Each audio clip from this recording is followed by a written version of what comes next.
Hello প্রিয়ন, আসসালামু আলাইকুম। কেমন আছেন সবাই? তো আজকে আপনাদেরকে দেখাবো কবুতরের ফক্স কেন ওঠে বা কি করলে বাচ্চাদের ফক্স উঠবে না, বা আমি কোনটাতে ভালো রেজাল্ট পাইছি। তো চলেন আপনাদের দেখাই। প্রথমত আমি যে কাজটা করছি দেখেন, এটা হচ্ছে আমার ব্রিডিং লফট। এখানে সবগুলা ব্রিডিং কবুতর রাখছি। তো তার আগে আমি কেমনি ভালো রেজাল্ট পাইলাম সেটা আগে দেখেন। এই হচ্ছে মশারি। আমি পুরা সাইডটাই মশারি দিয়ে ঢেকে দিছি।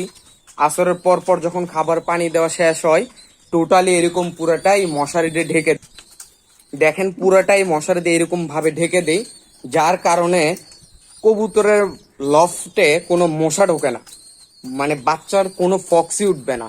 তার প্রমাণ যদি দেখাতে চাই, চলেন দেখাই। এই যে এক পেয়ার দেখেন, কোনো ফক্স নাই, কোনো ফক্স নাই। এগুলো হচ্ছে ছোট্ট বেবি, 20 দিন 20 দিনের মতো। দেখেন মাটিটা কেমন করে, দেখছেন, খুব ফ্রেন্ডলি। আচ্ছা, এক পেয়ার গেল। হয়তো বলবেন যে ভাই এক পেয়ার হয়েছে দেখে এরকম।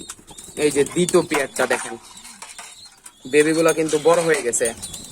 এই যে দেখেন গ্রিজেল, এই পেয়ারটা হচ্ছে গ্রিজেল পেয়ার। দেখেন কোনো ফক্স নাই, দেখছেন, ঠোঁটে বলেন, ওর পায়ে বলেন, কোনো জায়গায় ফক্স নাই। দেখেন যদি ভালো করে স্পষ্ট দেখায় তাহলে দেখেন এর কোনো ফক্স নাই। দেখেন এই যে ঠোঁট, দেখেন ঠোঁটে কোনো ফক্স নাই, পায়ে কোনো ফক্স নাই। এই যে দেখেন কোনো ফক্স নাই। তো ফক্সের জন্য টোটালি যদি আপনি কোনো ভালো সাজেস্ট চান, তাহলে আমি বলবো যে ভাই বাচ্চাগুলারে আপনি মিনিমাম, মানে নিজে নিজে যতদিন খাইতে না শিখে এতদিন আপনি হচ্ছে মশারিতেই রাখবেন।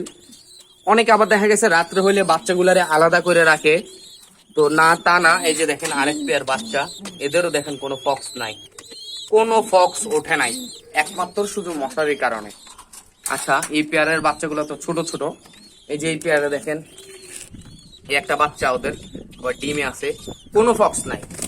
এই পেয়ারের বাচ্চা দেখেন, এগুলো বড় হয়ে গেছে, 30-35 দিন হয়ে গেছে মেবি। একটা বাচ্চা, এটা বড় বাচ্চা, 2024 সালের ট্যাগ লাগানো, সিআরপিসি আমাদের চট্টগ্রাম ক্লাব থেকে আমি রেস খেলবো ইনশাল্লাহ 25 সালে বা 24-25 সেশনে খেলবো। একটা বাচ্চা দেখেন, এদের কোনো পায়ে না ঠোঁটে কোনো জায়গায় ফক্স নাই। মা আবার ডিম দিয়ে দিছে, মাশাল্লাহ। তো বাচ্চাগুলো আজকে আলাদা করে দিব। আর কতদিন রাখবেন, ব্যাপারটা হচ্ছে যখন বাচ্চা নিজে নিজে খাইতে শিখবে ততদিন অবধি এখানেই রাখবেন। যেমন ধরেন বাচ্চা যখন ছোট থাকে ওর ঠোঁটগুলা কিন্তু নরম থাকে, তো ঠোঁট নরম থাকলেই মেবি যখন ওখানে মশা কামড় দেয় তখনই কিন্তু ফক্স ওঠে। তো আমি যে ফলটা পাইলাম বা যেটা সব থেকে আমার ভালো উপকার দিছে, সেই কাজটা হচ্ছে মশারিতে আমি পুরো সাইডটাই ঢেকে রাখছি, প্লাস সামনের সাইডটা শুধু ঢাকি নাই, সামনের সাইডটা খালি রাখছি। খাবার দাবার শেষের ধরেন যে আসরের পরে যখন খাবার দাবার শেষ, তখন হচ্ছে যে মেবি আমি মশারি দিয়ে একদম ঢেকে রাখি, যাতে কোনোভাবেই মশা না ঢোকে। তো এই হলো আজকের টপিক। আপনি যদি আপনার কবুতরের ভালো সুস্থ রাখতে চান, ফক্স মুক্ত করতে চান, তাহলে মশারির কোনো বিকল্প নাই। হ্যাঁ, তো আপনি যদি এরকম নিত্য নতুন আরো ভিডিও কবুতরের আপডেট পাইতে চান, অবশ্যই চ্যানেলটা সাবস্ক্রাইব করবেন, ভিডিও শেয়ার করে দিবেন যাতে আরেকজন দেখতে পারে। Thank you.